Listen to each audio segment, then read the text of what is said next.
South Africa's first democratic elections in 1994 delivered the ANC a massive national victory. But in one province, the story was different. In the Western Cape and some parts of the Northern Cape, the National Party clung to power, and it did so largely on the backs of coloured votes. The researcher Nifta Godin shows the divide clearly. Black South Africans voted overwhelmingly for the ANC, while white and Indian voters backed the NP, and most coloured voters followed suit, especially in the Western Cape.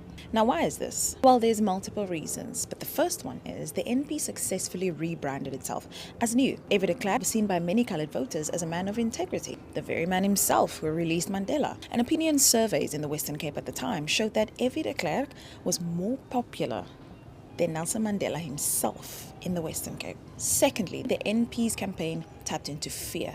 Rumors, leaflets, media spread the news that under the ANC, pensions, housing cuts, seizure of jobs, and affirmative action which excludes them will happen. And many working class families already living in overcrowded Cape flats and battling with unemployment, for them, this carried a lot of weight. And as one woman told the researchers, at least under the NP, coloureds could get jobs. Now we are going to get nothing. Does that sound familiar? Then thirdly, relative privilege under apartheid really mattered. Coloured communities in the Western Cape had been buffered by policies such as the Coloured Labour Preference Area, which gave them job protection against black workers. And these limited privileges created a sense that the ANC government, identified with black majority rule, might strip away even the little security that they had. And the numbers reflected this, as the ANC won with 62.6% of the national vote, but in the Western Cape, the NP took 53% of the vote, with the ANC trailing behind at 33%.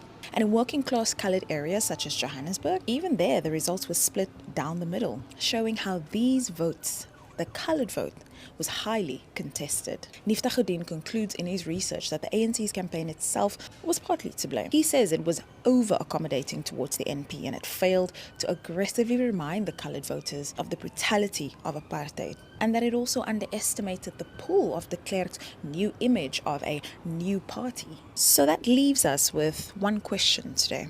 Now, more than 30 years later, why is the coloured vote still so elusive for the ANC? Do the same issues, rooted in fear and losing out and distrust of promises and a sense of separation from the black majority, still hold sway? Or has something deeper, rooted in identity, been left unresolved since 1994?